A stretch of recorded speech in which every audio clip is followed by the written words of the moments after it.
Precioso Jesus, aos teus pés aqui estou, que eu poder.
Estamos aqui para a nossa terceira aula da parte 2 da história da igreja. E hoje nós vamos falar de dois pontos importantes dentro desse desenvolvimento do protestantismo. Já vimos antecedentes, já vimos os principais fatos e os principais personagens, e agora nós vamos ver o que acontece depois. Tá? E uma coisa que a gente sempre fica pensando, você deve ter ficado pensando também, pensando assim, o que a Igreja Católica ela fez diante da reforma? Porque deixa eu lhe dizer, hoje, até por causa daquilo que aconteceu em 1970, que foi o Concílio do Vaticano II, a atitude da Igreja Católica com os protestantes se tornou muito mais amistosa, muito mais amena, muito mais próxima. Mas na maior parte da história, houve um conflito, e um conflito grande, como nós vamos ver. Né? Conflitos que muitas vezes eles mudaram até em guerra, tá? Até em guerra. Então, nós vamos ver como que a Igreja Católica ela reagiu a tudo isso, e por isso nós vamos ver aquilo que nós chamamos de contra-reforma. O que foi a contra-reforma? Foi a tentativa da Igreja Católica Romana de deter o avanço do protestantismo e reconquistar áreas perdidas para o mesmo. Então você vê que os objetivos são dois. Ele quer, ao mesmo tempo, impedir que o protestantismo cresça, ele também quer retomar as áreas perdidas. Por quê? Porque a verdade é que a Igreja Católica ela perdeu cerca de 40% da sua membresia, das pessoas que estavam embaixo do seu controle, né? Pediu 40%. Então, pensa assim, vou chutar aqui, fosse 10 milhões que você tivesse na Europa de cristãos ali. Desses 10 milhões, 4 milhões teriam passados para o protestantismo. É óbvio que era muito mais do que isso. E isso não era só uma perda de pessoas, era perda, inclusive, de propriedades, era perda de influência, perda de poder. Então, assim, quase metade. E, como você sabe, o protestantismo também ia se expandir. E a Igreja Católica não queria que essa expansão ela acontecesse. Mas é interessante ler esse texto aqui, ó. A Igreja e o Sacro Império Romano voltaram sua atenção para as batalhas políticas que se estenderam por toda a década de 1520. Quando decidiram agir de forma enérgica contra os reformadores, já era tarde demais. Isso aí foi uma benção, gente. Isso aí foi uma benção. Por quê? Porque a Igreja Católica, lembra que foi em 1517 que você tem ali o início da reforma. É óbvio que a igreja ela se envolve com Lutero, mas ela teve outras questões políticas, questões de conflito mesmo, para tentar resolver. Então, ela não consegue concentrar muito nessa questão dos protestantes. Isso permite que o protestantismo cresça. Vamos lembrar que nós terminamos a aula passada falando do quanto que a imprensa tipo móvel, né, criada ali por Gutenberg, fez crescer muito a expansão do protestantismo. Então, foi muito, muito rápido. Quando a Igreja Católica ela resolve tomar alguma atitude, já é 1545, já se havia passado 28 anos e a reforma tinha se consolidado de forma bastante intensa. Então, nós vamos agora ver quais foram as ações da Contra-Reforma. O que fez a Igreja Católica para impedir que o protestantismo avançasse, ou até mesmo para reconquistar áreas que eles haviam perdido. Então, vamos lá. Nós podemos falar de 6 coisas aqui. O Concílio de Trento, fortalecimento e direcionamento da Inquisição, a confirmação da Companhia de Jesus, o Index Librorum Prohibitorum e correção dos desmandos gerais, moralização e instrução. E, por fim, confirmação e definição dos seus dogmas. Então, isso aqui, eles vão realizar um concílio. Lembre-se que nós já vimos o que era um concílio. Geralmente, a igreja ela se reunia para resolver grandes questões. Essa talvez aqui seja uma das maiores questões com as quais a Igreja Católica está lidando. Esse concílio ele vai durar bastante tempo. Ele vai de 1545 até 1563, 18 anos ele vai durar. Inclusive, o Papa que convoca o concílio, ele morre. Então, só para você ter ideia das providências, eles tinham que começar a fazer alguma coisa para mudar aquela situação.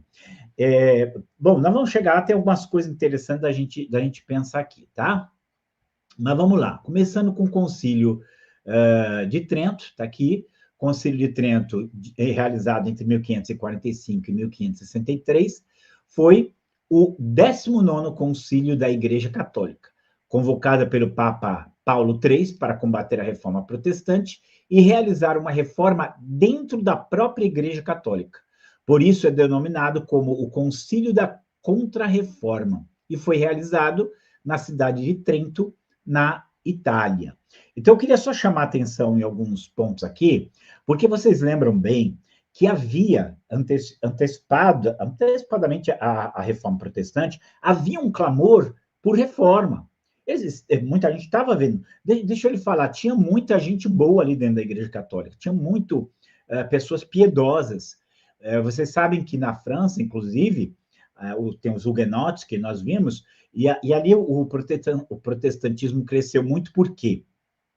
Porque ali você tinha o Cardeal Lefebvre, que era um homem muito piedoso, e ele já estava chamando a igreja para fazer reforma. A igreja não fez. Quando veio o protestantismo, aí você vê que ela se vê obrigada a tomar algum posicionamento. Até então, ela estava cômoda lá, porque o poder dela estava lá. É até interessante, gente, essa questão, porque não sei se você já ouviu falar de um filósofo chamado Friedrich Nietzsche, e o Nietzsche dizia o seguinte, que o Lutero salvou a Igreja Católica, né? E a pessoa faz assim, não, mas salvou não, como assim? Ele era contra. Não, ele salvou porque a hora que ele promove ali realmente a reforma protestante é a hora que a Igreja Católica ela percebe que ela tem que se mexer, e é a hora que ela sai da letargia dela, sai da circunstância que ela está e começa a se mexer. O Concílio de Trento foi justamente esse trabalho de se mexer e tentar fazer alguma coisa. Ele vai ser realizado na cidade de Trento. Um detalhe aqui, né? Tem uns que chamam, inclusive, o Concílio da Contra-Reforma, ou a Contra-Reforma, de Reforma Católica, né? Que também, de certo modo, eles estavam tentando ali mudar alguma coisa. Mas Trento, gente, era a cidade, e por isso uma das coisas que eles fazem nesse concílio é estabelecer um formato único para a missa, que é a liturgia tridentina, que a missa, ela, não sei se você sabe, né? Mas ela era falada em latim até 1970, 1980, depois acabou. E hoje você sabe que tem alguns católicos, há um reavivamento católico acontecendo, então eles estão querendo trazer de volta a missa tridentina. E aí também, por que essa questão da Contra-Reforma ela é muito importante para nós? Por quê? Porque o catolicismo que veio para o Brasil, o catolicismo que veio para a América Latina, era um catolicismo antiprotestante, era o catolicismo da Contra-Reforma. Só para você pegar a data, né? O concílio começa em 1545, termina em 1563. Em 1549, ou seja, 4 anos após o início do concílio, chegaram aqui os primeiros jesuítas, né? Então, já haviam imbuído desse combate ao protestantismo. Então, só para você entender um pouquinho essa circunstância toda aí. Bom, fortalecimento da Inquisição. Inquisição nós já vimos o que era, já vimos que ela perseguiu, mas até, eu lembro quando eu falei na Inquisição, eu falei um tipo roteiro que eles começam a perseguir. Então, veja só, eles começam perseguindo os valdenses e outros grupos ali no final do século XII, começo do XIII. Depois, eles vão perseguir os cristãos novos, que eram os judeus convertidos ao cristianismo, ali no século XV, mas agora eles vão se voltar para os protestantes, né? E ainda que o trabalho com os chamados cristãos novos não tivesse acabado, já não havia a mesma intensidade do século XV, ou seja, eles continuaram trabalhando ali. Agora, o Tribunal do Santo Ofício volta-se para o protestantismo combatendo da mesma forma como foram combatidos outros grupos considerados heréticos. E isso ela fez em áreas outrora católicas, conseguindo reverter a protestantização de áreas como a atual Turquia. Então, é muito forte, né? É muito forte o combate ao protestantismo, é ferrenho, cruel, tá? E não pense você que você tinha ali no século XVIII, inclusive, protestantes que foram torturados por jesuítas, tá? Então não era um negócio simplesinho e nem facilzinho, não. Era um negócio muito difícil ali. E eles conseguem, a Hungria havia se voltado para o protestantismo, eles conseguem reverter isso. Então, não vamos falar um pouquinho depois dos jesuítas, mas a gente entender que o combate aqui foi forte. A Inquisição foi esse instrumento, veio para o Brasil, inclusive, ó, deixa eu lhe falar, isso aqui é só spoiler, talvez em outro momento a gente tenha aula. Eles vieram aqui, a Inquisição matou protestantes aqui no Brasil, aqui no Rio de Janeiro, aqui na Guanabara. Só para você saber. Isso aí no século XVI. 1567, mais ou menos por aí. 557, por aí. Então, não pense você que não aconteceu, porque aconteceu coisas desse tipo. Bom, terceiro ponto, eu queria compartilhar, a gente poderia ter uma aula só dos jesuítas, tá? Mas a Companhia de Jesus, você deve ter estudado, inclusive, os jesuítas no Brasil, cujos membros são conhecidos como jesuítas, é uma ordem religiosa fundada em 1534 por um grupo de estudantes da Universidade de Paris, liderados pelo basco Iñigo Lopes de Loyola, conhecido como Inácio de Loyola. A congregação foi reconhecida por bula papal em 1540. Teve enorme papel na formação religiosa e cultural dos impérios português e espanhol. O catolicismo que veio para o Brasil era o catolicismo da Contra-Reforma, com forte teor antiprotestante. Deixa eu pôr uma coisa... Não pus mais nada da companhia aqui, mas deixa eu falar algumas coisas da companhia de... Gente, os jesuítas, eles eram o exército do Papa. E, assim, um exército, como eu posso assim, com uma fidelidade cega. Uma das frases que eles tinham era a seguinte: obedecer como um cadáver. Ou seja, eu não tenho vontade, eu não tenho nada. O que a Igreja Católica mandar e o Papa mandar, eu faço. Tinha até uma frase deles que era assim: eu vou dizer que o cisne é negro e que o corvo é branco, se a Igreja Católica assim o quiser.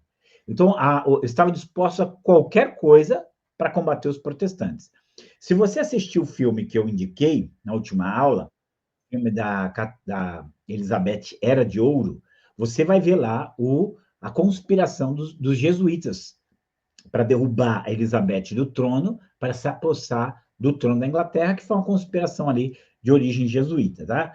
E eles, assim, os jesuítas, eles vieram para o Brasil, eles cresceram muito, foi uma ordem que cresceu muito. Todo o sul do Brasil tinha a região chamada região dos sete, Sete Povos das Missões, né? Eles construíram ali uma quantidade, se não me engano, eram 21 missões que eles estabeleceram ali no Cone Sul, pegando Argentina, Brasil, Uruguai, e eles se estabeleceram ali de uma maneira tão forte, mas tão forte, que eles quase se tornaram um Estado dentro do Estado. Aí é quando a própria Igreja Católica teme a eles e o próprio governo português, espanhol, e acaba expulsando. Se você quer ver um pouco dessa história, é óbvio que eles dão como eu posso assim, a parte negativa ele não vai mostrar, mostra a parte positiva. Então, se você quiser assistir um filme Missões, é um filme muito bonito. É um filme com artistas premiados, Robert De Niro, o Jeremy Irons, né? Tem mais um outro conhecido, Liam Neeson, né? Todos esses artistas fazem... É um filme, assim, para você entender a história, aí você vai entender um pouquinho do impacto que eles têm aqui. E a gente não pode negar que a nossa formação intelectual, a nossa formação religiosa, ela vem dos jesuítas, né? Vem dos jesuítas. Inclusive, eu costumo perguntar assim para os alunos, né? Porque os jesuítas, como é que eles fundavam cidade? Eles chegavam no lugar, construía a igreja, construía realmente uma escola ao lado da igreja, uma praça em frente à igreja, e começava ao redor dali o centro, a cidade, que mais tarde vira o centro da cidade. Aí eu perguntava para eles assim, qual cidade que você conhece que o centro é assim, a igreja católica, na frente uma praça, e depois as casas em volta? Todas, quase todas, né? Só as mais modernas não. Por quê? Porque é isso mesmo, toda a nossa urbanização, ela foi seguindo esse modelo que era dos jesuítas, né?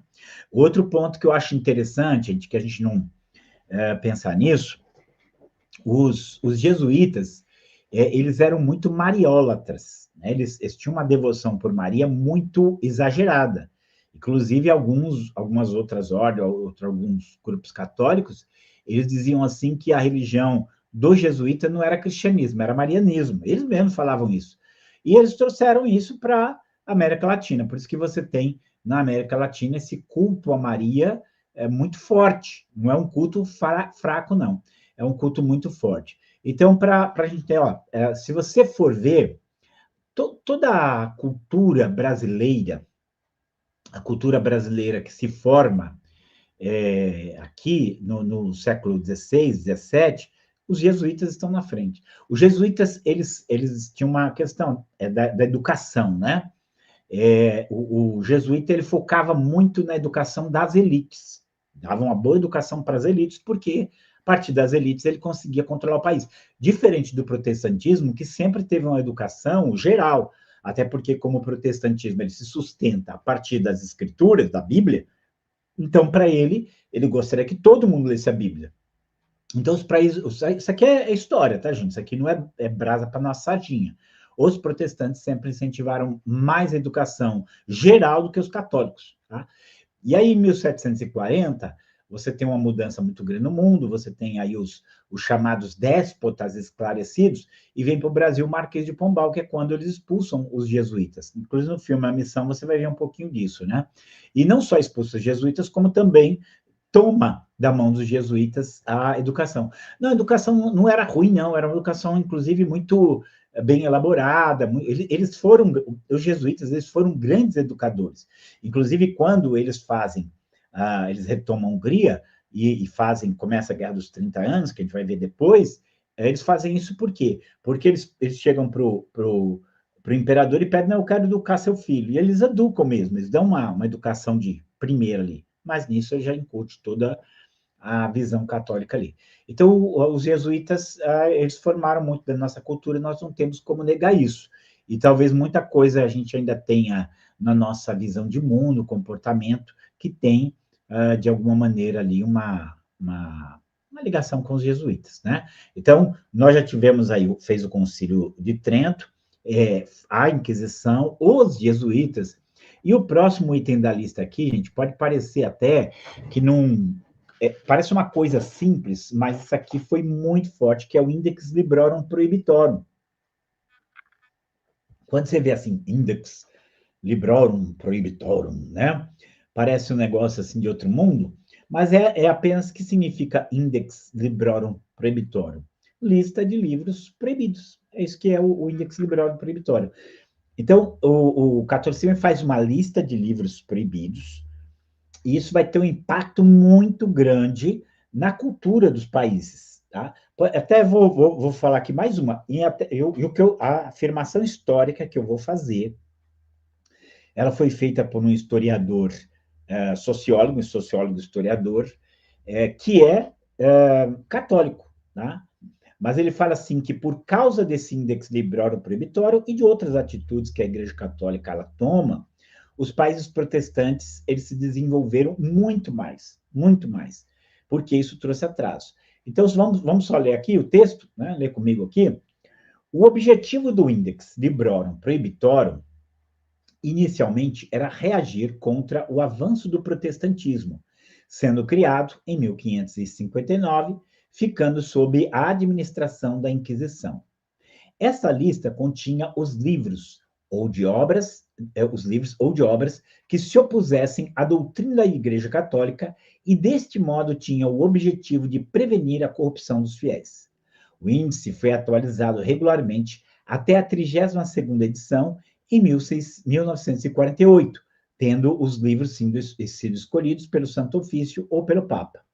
A 32ª edição, publicada em 1948, continha 4.000 títulos censurados por várias razões: heresia, deficiência moral, sexualidade ilícita, incorreção política, etc. Então, só para a gente entender, sexualidade explícita, perdão. Então, só para você ver assim, o que era aqui? Primeiro, qual você imagina que era o primeiro livro aqui da lista? Qual era? É difícil a gente errar, né? Primeiro livro da lista era a Bíblia, traduzida na linguagem do povo. Não podia. Então, o primeiro livro era proibido. Era proibido. Aí vinham os livros de Lutero, Calvino, os dos protestantes. Então, você tinha ali tudo que fosse de obra protestante, você tinha nesse nessa lista. Mas não só isso, filósofos, cientistas, uma série de romancistas, tudo aquilo que de alguma forma ferisse, que a Igreja Católica achasse que ferisse, era proibido.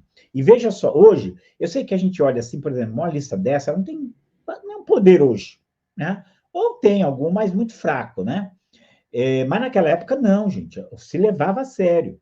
E outra, não se esqueça você, não se esqueça você que a conexão entre a Igreja Católica e o Estado era outra. Então, você tinha a Igreja Católica, ela era muito forte em Portugal, tá? Em Portugal, a conexão entre a Igreja Católica e o Império era muito forte. Inclusive, se você quiser ler um livro sobre isso, é o 1808 eu sempre esqueço o nome dele, mas o livro chama 1808.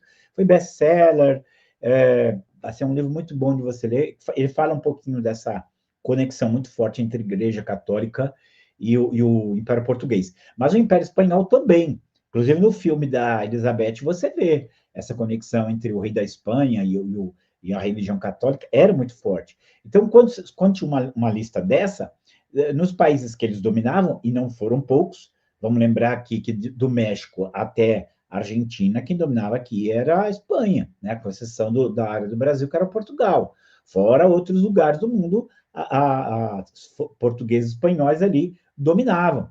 Então, por causa desse domínio, o índex ele funcionava. Você dificilmente ia achar esses livros nesses países. Então, isso causa um impacto. Olha, vocês não sabem o quanto que a falta de um determinado tipo de livro, de assunto, ele molda o pensamento de um povo.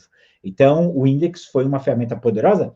Se eu não me engano, ele foi abolido em 1966, tá? E foi abolido assim. Tem o Observatório do Vaticano, né, que é o Diário Oficial do Vaticano, foi lá, publicou uma notinha que não era mais válido. É óbvio que ninguém obedecia mais, não tinha mais aquele temor, né? Mas durante muito tempo, esses livros foram barrados, e por terem barrados, o efeito disso foi muito grande. Bom, esse é o quarto ponto. Quinto ponto. Agora começa a haver uma correção, é aquilo que eu falei. Agora eles vão começar a querer ajeitar as coisas, né? Você tinha dois problemas com o catolicismo, que era a imoralidade e a ignorância. Então, uma delas, você teve a supressão das imoralidades do alto e do baixo clero. A imoralidade, gente, era muito grande. Eu lembro até que uma das minhas leituras havia uma informação de que quando um padre, porque o padre teoricamente era celibatário, né? Desde o ano 1074, quando a maioria dos padres eles vão sair das ordens monásticas, né? Principalmente de Cluny. Então ali o celibato pegou, para ser celibatário, mas eles não eram. Mas assim, quando o padre ele tinha uma esposa e filhos, mesmo que isso fosse legal, mesmo que isso não fosse reconhecido, as pessoas ficavam tranquilas. Porque quando ele não tinha uma família fixa, aí você muitas vezes tinha envolvimento do padre com mulheres. Então o pessoal gostava. Então a situação moral não era muito fácil. Lembra que eu falei que tinha até bordel para papa, papa não, né? Para bispo, para monge, então a coisa era meio complicada. Aí começou o rigor no celibato, obrigando, inclusive, padres com famílias renunciarem às mesmas. Então, aqui, ó, você quer o celibato, tá aí, é pronto, né? Bom, eu falo alguma coisa na outra assim, mas só para um comentário, uma vez participei de um debate na TV Cultura, que era eu, o Pondé e mais um padre. E era o padre Juarez, tem um padre famoso, e eu perguntei, padre, você sabe que não, esse negócio de celibato não está na Bíblia, não. Eu esperava que ele fosse defender que estava, mas ele não fez isso. Ao contrário, falou, não está não, é um valor da igreja, e a gente está vendo como resolve isso. Então, só para você saber aí que o celibato é uma coisa muito delicada, né? E, por fim, gente, começou a haver a criação de seminários para instrução do baixo clero. Então, o que aconteceu? Por que eu falei que um dos problemas era a ignorância também? Porque muitos padres, ele mal aprendia a rezar a missa em latim e pronto, ele é padre. Então, eles não tinham, às vezes, muita cultura. Claro que você sempre tem exceções, né? Mas eles não tinham muita cultura. Eles eram, às vezes, muito despreparados, não havia essa preocupação. E agora, a partir da Contra-Reforma, começa a ter seminários para preparar os padres aí para realmente exercer o seu ofício, né? Então, sair um pouquinho da ignorância. Alguns mal sabiam ler, né? Era realmente muito difícil, né? Essa situação. Mas só para vocês saberem assim, e você começa a ter também instrução antiprotestante dentro dos seminários católicos, né? Você começa a ter tudo isso. Então, esse é o quinto ponto. O sexto ponto é a confirmação dos dogmas. Era isso aqui que eu queria falar, gente, porque se tem uma coisa que me aborrece, conhecendo a história da igreja, né, e tudo isso, é que eles podiam, a Igreja Católica podia ter resolvido essas questões, podia ter tirado uma série de crenças que não eram, né, não eram bíblicas, né? Então tá aqui, ó. O que ela fez? Ao invés de mudar o que precisava mudar, ela confirmou. Ela confirmou. Foi fortalecida a autoridade do Papa sobre os concílios, lembra? Porque houve aquela assim, onde está a autoridade? Está com os papas? Está com o concílio? Então tinha aquela, não, é o Papa. Né? Então fortaleceu o papado. Negou a livre interpretação das escrituras. Lembrando aquilo que eu falo, a livre interpretação das escrituras dentro do protestantismo não é que cada um interpreta do seu jeito, é que você não é obrigado a. Ninguém pode impor uma interpretação sobre você. Mas, claro, se você pertence a um grupo, você provavelmente concorda com a interpretação daquele grupo. Mas o que não pode é o seguinte, como acontecia lá, como acontece na Igreja Católica, como acontece com a Testemunha de Jeová, você lê, não interessa o que você entendeu. Você vai ter que aceitar a explicação dada pela liderança. Então, na Igreja Católica, o católico não interpreta a Bíblia, ele lê. Quem vai dar o entendimento é a Igreja Católica e o que eles chamam de magistério. Então, você é obrigado a entender. Então, ele vai confirmar isso. Confirmada a adoração dos santos e a Maria, que eles vão chamar de dulia e hiperdulia, né? Dulia o culto aos santos, hiperdulia o culto a Maria e latria o culto somente a Deus. É aqui, gente, que entristece, podia ter acabado com isso, poderia ter tido uma atitude, né, melhor, mas não. Confirmar os 7 sacramentos, lembrando, os sacramentos tinham poder salvífico, né, diferente do protestantismo. No protestantismo, você tem 2 ordenanças, que é a ordenança bíblica, o batismo e a ceia, mais nada. Mas a Igreja Católica, ela manteve ali os 7 sacramentos. Atribuída à tradição a mesma autoridade que as escrituras. Então, esse é outro ponto aqui a se levar em consideração. E que muda tudo, gente, porque a Igreja Católica, ela não baseia a fé dela somente na Bíblia. Ela vai basear na tradição. Então, claro que toda igreja, e uma coisa, toda igreja tem sua tradição. Às vezes, algumas tradições precisavam até ser colocadas mais à luz da Bíblia. Mas toda igreja tem sua tradição. Mas ninguém fala que essa tradição tem a mesma autoridade que a Bíblia. E aí, dentro do catolicismo, eles falam abertamente. A tradição não é só a Bíblia que é a palavra de Deus, a tradição também. Tipo assim, Maria foi arrebatada para o céu no dia de Pentecostes. É a Assunção de Maria, a festa da Assunção de Maria. Não, mas onde está isso na Bíblia? Não está na Bíblia, mas está na tradição da igreja. Então, pronto. Então, tem o mesmo valor que as escrituras.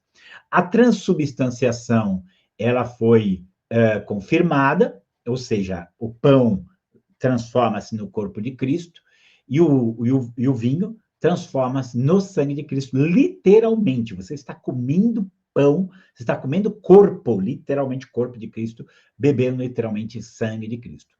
A justificação unicamente pela fé foi negada, então a justificação também depende de obras, depende de outras coisas, lembra? A justificação pela fé, ela tirava muito da autoridade da igreja, do peso da igreja sobre tudo, né? E por fim, aliás, por fim não, tem aqui, a Vulgata como versão oficial. Vulgata, para quem não sabe, é uma tradução feita para o latim por Jerônimo ali em volta do século V, e acaba sendo a versão oficial. E depois você tem os apócrifos, aqueles livros que há a mais no Antigo Testamento, eles serão oficializados somente aqui no Concílio de Trento, que foi entre 1545 a 1563. Até então, ele até era usado, ele era valorizado pela Igreja Católica, mas ele não era resolvido, não, tá, gente? Ele não era assim, é a palavra de Deus. A partir daqui, ele passa a ser incluído no cânon. Inclusive, algumas versões eles não chamam de apócrifos. Nós chamamos de apócrifos, né? Mas eles chamam de deuterocanônicos. O que é deuterocanônico? Deutero é segundo. Então, deuterocanônico seria o segundo cânon. Então, eles acrescentaram aí o segundo cânon. Um ponto aqui importante é dizer que, a partir daqui, eles pararam de vender indulgências, tá? Aquilo lá pegou muito mal, essa é a verdade. Então, eles pararam com as indulgências. Deu para você entender um pouquinho aqui? Então, a partir daqui, a Igreja Católica ela vai fazer uma ação, digamos, até muito forte contra o protestantismo. Ela reagiu. Agora que vai reagir contra o protestantismo, e aí você pode ver, né, que quando o protestantismo vai começar a fazer missões, a Igreja Católica já fez muito. É interessante assim, como nós vamos ver, o século XIX, né, que começa em 1801, vai até 1900, o século XIX é visto como o século das missões protestantes. Mas o século XVI, que começa em 1501, vai até 1600, o século XVI é o século das missões católicas. Então, o fato é que quando os protestantes começam a sair para fazer missões, se expandir pelo mundo, os católicos já tinham dominado muita coisa. Por isso, se você pensar, a plantação de igrejas aqui no Brasil, de uma maneira mais constante, igrejas protestantes, só vai começar em 1855, ou seja, vai começar praticamente 350 anos depois da Reforma. E, em parte, isso é por causa de toda essa reação católica, toda essa contra-reforma que queria impedir o avanço do evangelho para outras áreas, tá? Mas vamos lá, vamos continuar então aqui. Já vimos a contra-reforma. Agora nós vamos ver a pós-reforma, né? Vamos ver um pouquinho da pós-reforma. Eu não vou falar muito aqui, mas só fiz aqui uma lista. Está aqui uma lista de países que eles vão se protestantizar. Lembra que eu falei que 40% da Igreja Católica perde 40% da sua membresia? Então, uma das razões dela perder é por causa do avanço do protestantismo nessas áreas aqui, né? Então, um lugar que vai se protestantizar fortemente é a Escandinávia. A Escandinávia, gente, é aquela região onde viveram os chamados vikings, são regiões muito frias, né? Fortemente frias, pegando aí Noruega, pegando a Suécia, principalmente, a Finlândia, a Dinamarca. Então, esses lugares se protestantizaram rápido. Por que isso aconteceu? Porque, entenda, a gente precisa entender assim, pegar um pouquinho na Europa. Você está ali onde fica a Itália, ou Roma, fica lá no sul da Europa. E todos os movimentos, fosse o Renascimento, fosse a Reforma Protestante, tudo, eles começam a acontecer para o norte, ou seja, no lugar mais distante da influência de Roma. E o lugar mais distante da influência de Roma era a Escandinávia. Então, lá a influência de Roma já era pequena, lá você tinha também o Renascimento, lá era um povo estudioso, era um povo culto, então você tem ali já uma tendência a buscar as escrituras, lembra que o Renascimento ele vai estimular a busca das escrituras, então tudo isso facilita. E também eles estavam cansados daquela dominação católica romana ali. Então, quando vem o protestantismo, era uma opção para eles. Então, esses países se tornam protestantes. Agora, isso aqui a gente precisa levar em conta, tá? Para a gente ter uma ideia de como a coisa acontece. Vou repetir algumas ideias que eu já fui falando aqui ao longo do tempo, né?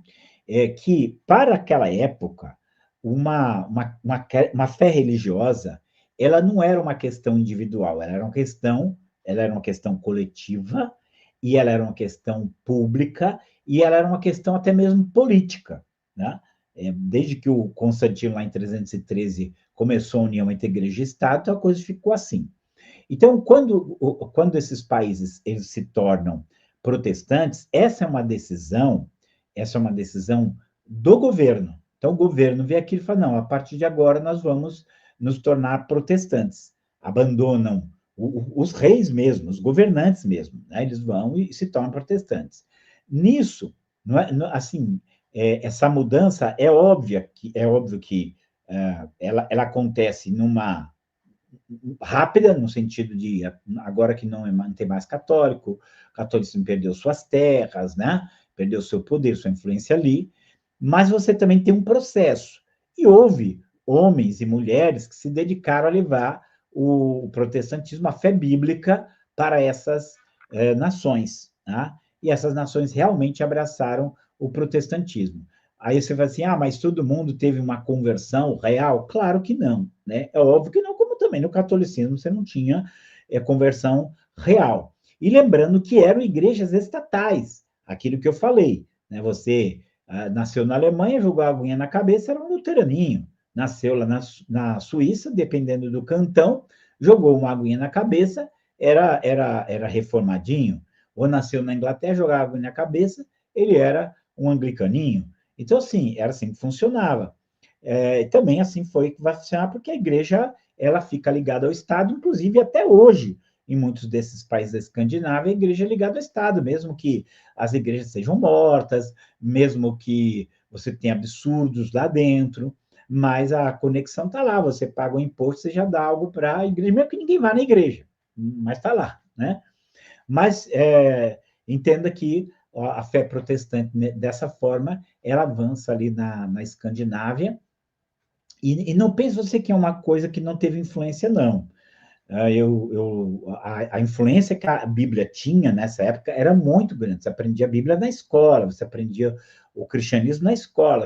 Era algo. Não tinha essa ideia do secular, gente, entenda. Hoje, nós vivemos, depois da Revolução Francesa, nós temos o governo secular. O que é o governo secular? Um governo não religioso. Mas naquela época não tinha governo não religioso. Todo governo tinha que ser religioso. A religião era um elemento. Como eu posso dizer? Um elemento natural, elemento natural, você ter orações, ter leitura de Bíblia, isso era nas escolas, nos órgãos públicos, tudo isso era normal. Como eu digo, não significa que era uma fé viva, mas era assim que era a coisa. Então, a Escandinávia, ela vai se tornar protestante. A Hungria, gente, a Hungria, eles a princípio não abraçam a reforma. Por quê? Porque os húngaros eles eram muito inimigos dos alemães. Como a reforma protestante ela era algo até então muito ligada ao luteranismo, à Alemanha, então, num primeiro momento, os húngaros eles não abraçam a reforma. Mas alguém foi e traduziu a Bíblia para a língua magiar, que é a língua da Hungria, né? E quando fizeram isso, aí, lendo a Bíblia, pregando a Bíblia, ensinando a Bíblia, a Hungria ela se volta para o protestantismo, que é aqui um dos pontos onde depois os jesuítas vão trabalhar para reverter esse quadro, e infelizmente eles conseguem reverter esse quadro. Então a Hungria ela se torna protestante, e quando eu falo se torna protestante, você pode levar em consideração que é prática protestante mesmo, mas depois ela vai ter uma reversão. Aliás, deixa eu só de curiosidade, vocês sabiam que hoje uma das maiores igrejas protestantes do mundo fica na Hungria, e que o governo lá é um governo que se opõe a toda essa pauta woke, toda essa coisa, está lá, é um governo conservador cristão, e que estava querendo resgatar a cultura cristã para a Hungria. Então, se você for estudar sobre a Hungria, é um negócio assim, interessante acompanhar as coisas que estão acontecendo lá. No caso da Holanda, a Holanda, gente, também ela se torna protestante nos mesmos moldes, tá? Nos mesmos moldes que eu estou falando aqui. A gente tem que entender a época, o espírito de época. Na época você não tinha quem se tornava protestante era o país. Hoje não. Você não pode dizer que é a pessoa. Mas lá, ao invés do luteranismo, que era comum, a Holanda ela adotou o calvinismo.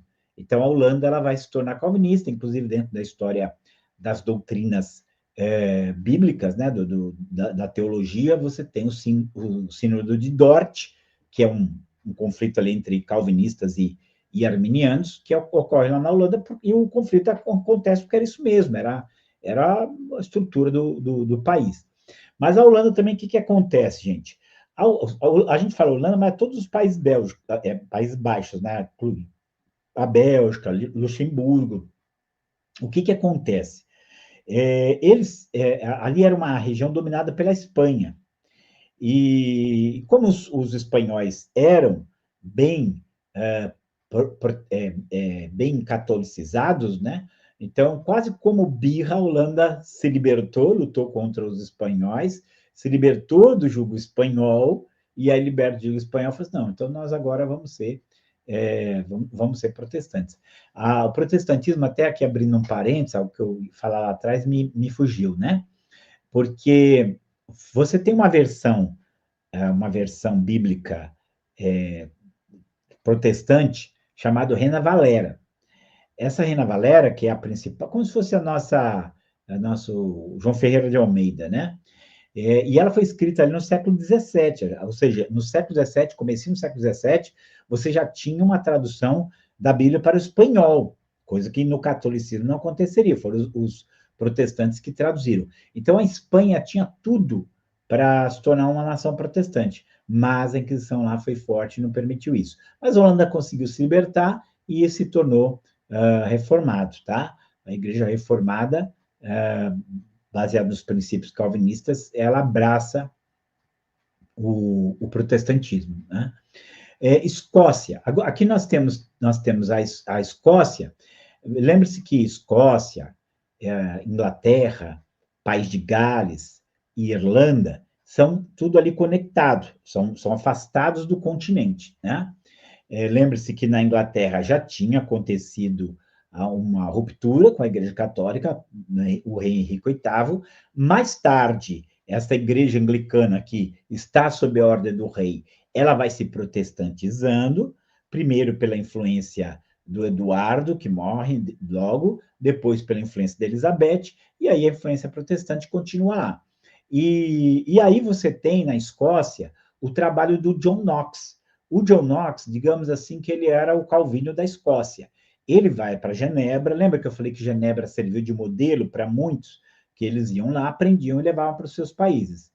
E o John Knox, ele vai para Genebra, ele aprende ali com o Calvino, ele aprende as escrituras, ele pega aquele modelo e leva para... ele quer colocar aquilo na Escócia. Mas lembre-se, é o catolicismo que domina ali. Então vai ocorrer uma guerra, um conflito aqui, para que o protestantismo seja inserido na Escócia. E realmente o protestantismo foi inserido na Escócia, com a ajuda da Inglaterra, e isso também trouxe para esses dois países, né, a Inglaterra e a Escócia, uma certa unidade. Eles sempre foram, digamos assim, um pouco rivais, mas isso ajudou bastante. Na história da Irlanda, gente, agora que é um pouquinho, podia até dizer triste, né? Porque o protestantismo foi imposto à força na Irlanda. Talvez você tenha ouvido falar, hoje a gente não ouve mais falar, você tinha ali na Irlanda a guerra da Irlanda do Norte contra a Irlanda do Sul, e o fundamento dessa briga Irlanda do Norte e Irlanda do Sul era católicos contra protestantes. Como eu gosto de dizer, gente, as guerras eles são mais por poder. A religião, às vezes, só serve para identificar o grupo, né? Então, na verdade, o que aconteceu? A Inglaterra impôs à força o protestantismo na Irlanda, e nisso, muitos irlandeses não quiseram largar o catolicismo. Então, veio uma guerra, e aí uma parte da Irlanda, que é a Irlanda do Norte, permanece protestante, fica protestante, mas eles são protestantes em terras que pertenceram aos católicos. Então, isso virou uma rixa muito grande, que atravessou aí os anos, e vocês sabem que nunca, só recentemente que essa briga ela acabou. Durante muito tempo você teve muita morte, você teve o caso do IRA, que era o movimento revolucionário irlandês, né? Contra os protestantes. Então foi sempre algo muito, muito ruim, né? Foi algo muito ruim só recentemente que a paz ela aconteceu. Então, uma parte da Irlanda era protestante e uma parte católica. Depois você tem a França, gente. Eu quis citar a França porque eu tenho feito algumas referências aqui. O norte da França, ele se tornou protestante muito forte, fortemente protestante. Cresceu muito lá o protestantismo com os chamados huguenotes, a ponto de, vou falar assim, o governo da França ficar preocupado de haver amanhã uma ruptura. Então, você tem ali uma rainha, que inclusive fazia parte do clã dos Médicis, que era a Catarina de Médici, que ela articula para acabar com o protestantismo. Então, ela faz uma proposta de casamento, que era como funcionava na época, da filha dela, Margot, se casar com o príncipe Henrique de Navarra, que era protestante. Então, ela convida, né, os príncipes protestantes do norte para que viessem a Paris para a festa de casamento. Está ali toda a liderança protestante reunida, e quando estão reunidos, bebendo, que bebia mesmo, né? Bebia, está ali dormindo. Então, eles entram onde estão hospedados e matam vários líderes protestantes. Então, essa foi conhecida como a Noite dos Cristais ou a Noite de São Bartolomeu. Então, se você quiser estudar um pouquinho sobre isso, procura a Noite de São Bartolomeu, e lá você vai ver essa cilada, né? Isso foi uma coisa assim, muito terrível, que a Catarina de Médici era terrível. Se você quer ver um filme sobre isso, então procura um filme chamado Rainha Margot, né? Rainha Margot é um filme que conta um pouquinho daquilo que aconteceu ali com a cilada, né? Dessa noite aí, em que muitos líderes protestantes morreram. Não acabou o protestantismo com isso, tá? Mas recebeu um golpe muito forte, e depois acaba que os protestantes, os huguenotes, eles vão ser expulsos da França. Então, o catolicismo agiu muito forte ali para acabar com o protestantismo na França. Então, só para você ter uma ideia aqui, você está vendo uma expansão para o norte. Escandinávia, Hungria, Holanda, Escócia, Irlanda e França também, abraçando o protestantismo de uma maneira muito forte e expandindo, né? Expandindo o protestantismo aí para vários lugares, né? Então, essa foi a protestantização. E, por fim, nós vamos falar sobre a Guerra dos 30 Anos. A Guerra dos 30 Anos, ela começa em 1618 e ela vai até 1648. Portanto, ela dura 30 anos, né? Por isso, Guerra dos 30 Anos. Não pense que não, porque a Guerra dos 100 Anos durou 113 anos. É uma longa história, mas foi assim. Agora, a Guerra dos 30 Anos, ela foi algo muito ruim. Pensa bem você, a Primeira Guerra Mundial, ela dura 4 a 5 anos, de 1914 a 1918. A Segunda Guerra Mundial, ela dura de 1939 a 1945, portanto, 6, 7 anos. Agora, a Guerra dos 30 Anos, vamos falar assim, ela durou mais do que o dobro das duas guerras mundiais somadas. E ela vai ser isso mesmo, ela vai ser uma guerra caracterizada por católicos contra protestantes. É aquilo que eu falei, gente. Toda guerra é por poder. A questão religiosa, ela é apenas inserida lá no meio para identificação dos indivíduos, tá? Eu falo isso assim porque é óbvio que a Guerra dos 30 Anos, na época, ela chocou o mundo, porque você tinha ali pessoas que se diziam cristãos, o cristianismo, assim, uma religião que falava do amor, prega o amor, sem dúvida nenhuma, e você teve ali ataques muito terríveis, né? Coisas assim, muito, muito terríveis na Europa, 30 anos de guerra. Claro que não foi contínuo, né? Não era uma coisa contínua a guerra, mas essa guerra ela vai se estender aí, somando tudo, por 30 anos. Mas vamos aqui, né? A Dieta de Spira. A Guerra dos 30 Anos foi um conflito europeu que se originou em conflitos religiosos entre católicos e protestantes na Alemanha, mas que rapidamente se expandiu para incluir outras nações europeias inclusive França, Suécia e Dinamarca. Além das questões religiosas, a guerra também envolveu disputas territoriais, dinásticas e comerciais. Foi um dos conflitos mais devastadores da história europeia, com milhões de mortos e vasto desastre em larga escala.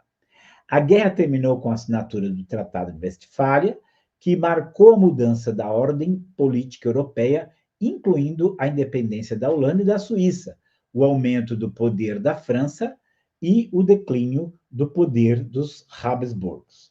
Mas vamos lá, só para a gente destrinchar um pouquinho o que acontece aqui, tá? Então, quem começa isso aqui são os jesuítas, né? Como eu disse para vocês, jesuítas chega lá para os Habsburgos, que era a dinastia que dominava o Santo Império Romano Germânico, que não era santo nem império, nem romano, nem germânico, tá? Muitas coisas ali. Mas ele chega lá e ele fala, ele vai lá e chega para o imperador Habsburgo e fala para ele, deixa eu educar teu filho. Só que ele já educou o filho dele como católico e joga esse menino, né, vai crescendo, contra os protestantes. Então, nós vamos ver que ele vai jogar contra os protestantes até que a guerra ela estoura. Então, como a gente viu aqui, ela é uma guerra que acaba se tornando quase, não vou dizer que é uma Primeira Guerra Mundial, porque era mesmo europeia, né? Não envolveu muitos países fora da Europa. Mas foi uma guerra que mobilizou muita gente ali. E que é óbvio, como eu falei, não é só questão religiosa. Você tem território, você tem dinastias, tem comércio, tem um monte de coisa aí que você precisa. Foi devastador, demorou muito, né? 30 anos ali de guerra, devastou muita coisa, mas o que acontece é o seguinte, que a Primeira Guerra Mundial e depois a Segunda, eles têm um poder bélico muito maior, né? Não era canhãozinho, né? Aqui ainda é canhão, espada, mas vamos lembrar que na Segunda Guerra você já tinha, na Primeira Guerra você já tinha metralhadora, né? Então foi muito mais devastador por causa desse sentido. Mas foi algo grande. Ela vai terminar com a Paz de Westfália, gente. Eu li recentemente um livro escrito, inclusive, por um grande conselheiro dos presidentes americanos, e ele fala que a Paz de Westfália, até hoje, ela é um modelo, de, como fala? Ela é um modelo de diplomacia. Eles conseguiram estabelecer uma ordem onde cada país tinha a sua tranquilidade, o respeito pelo outro. Então, o Tratado de Westfália, talvez até hoje, ele paute a forma da diplomacia no mundo. Tá? Mas vamos lembrar, aí você tem a independência da Holanda, da Suíça, você tem a França, que vai se tornar poderosa, porque, como nós vamos ver, a França vai apoiar os protestantes. Por isso que eu falo que não é só uma questão religiosa, não, porque ela vai apoiar os protestantes. E os Habsburgos, que era essa dinastia que tinha mandado na Europa durante muito tempo, eles vão deixar de existir aí, né? Pela ação da Contra-Reforma dos jesuítas, o catolicismo recuperou suas forças, tentando nova investida antiprotestante. Isso se deu através da dinastia dos Habsburgos, cujo filho Fernando, duque de Estíria, foi educado pelos jesuítas. Esse fato tornaria a reacender a inimizade entre católicos e protestantes. Além dos protestantes, a nova atitude de Fernando também colocava a França, inimiga política dos Habsburgo, em perigo. Por trás dessa... pegar aqui algumas coisas, né? Eles vão provocar, porque eles vão incitando, né? Os jesuítas vão incitando o príncipe Fernando, ou Ferdinando. E ele começa a cada vez mais pressionar os protestantes, a ponto de começar a ter ataques às igrejas protestantes. Então, eles criam uma liga católica, o catolicismo cria uma liga militar mesmo, aí os protestantes vêm criar dele. E aí a pressão foi indo, até que um dia entra um grupo protestante lá, acho que chamava Liga dos Justos, e eles entram lá, pegam uma autoridade católica e joga pela janela, era a famosa defenestração de Praga, né? Praga, capital da Hungria. E vai e joga acho que é isso, né? Não, acho que Praga é a capital da. Talvez mas é em Praga. Pega e joga um líder católico lá pela janela. E aí começa, aí a guerra começa. Mas eles já tinham sido provocados durante muito tempo. E por trás, gente, de tudo isso aí, você tem o cardeal Richelieu. O cardeal Richelieu, ele foi um dos homens mais poderosos da França e da história, né? E tem muitos. Geralmente, quando tem os filmes dos Três Mosqueteiros, você vai ter o cardeal Richelieu lá. O cardeal Richelieu é aquilo assim assim, o que você pensar de Maquiavel é o Richelieu. E o Richelieu, ele incita a briga, porque aqui, como diz aqui, a França era inimiga dos Habsburgos. Então ele queria jogar os protestantes contra os Habsburgos. Ele não queria entrar na guerra direto contra os Habsburgos, porque o desgaste ali era muito grande, né?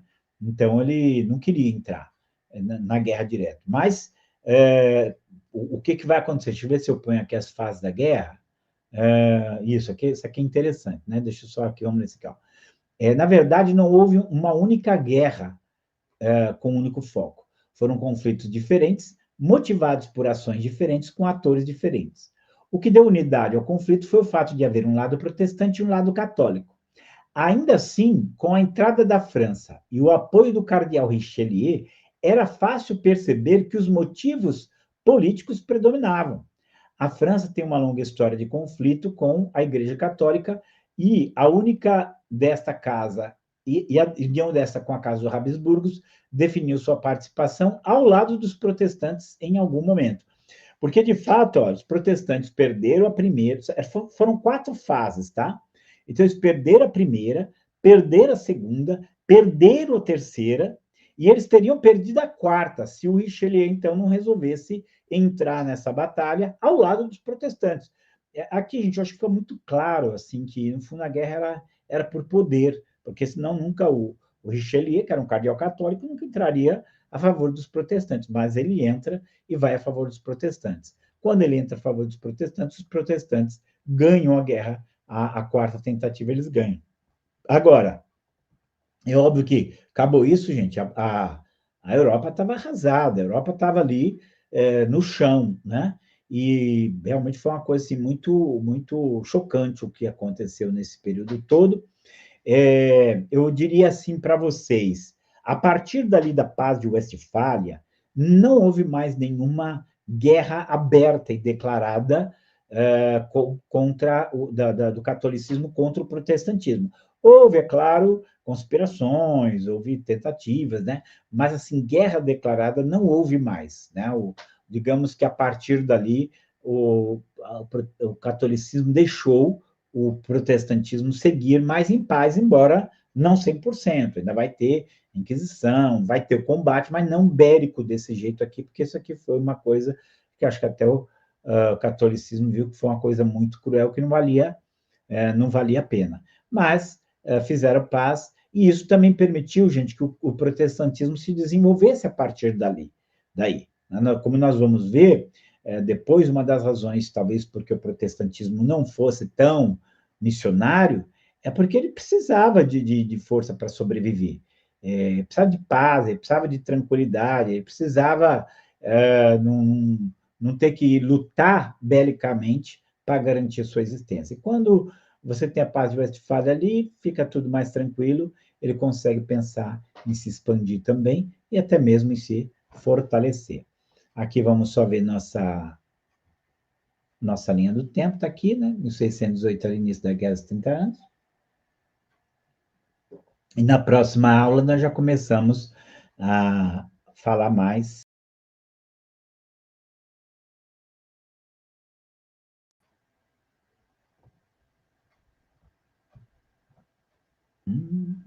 Vamos falar mais. Epa! Vamos falar mais sobre a expansão do protestantismo, tá? Deixa eu ver aqui. Tá aqui.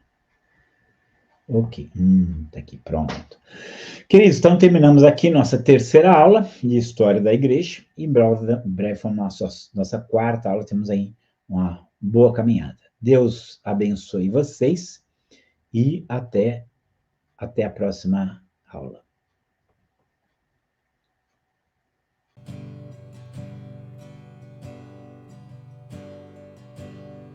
precioso Jesus,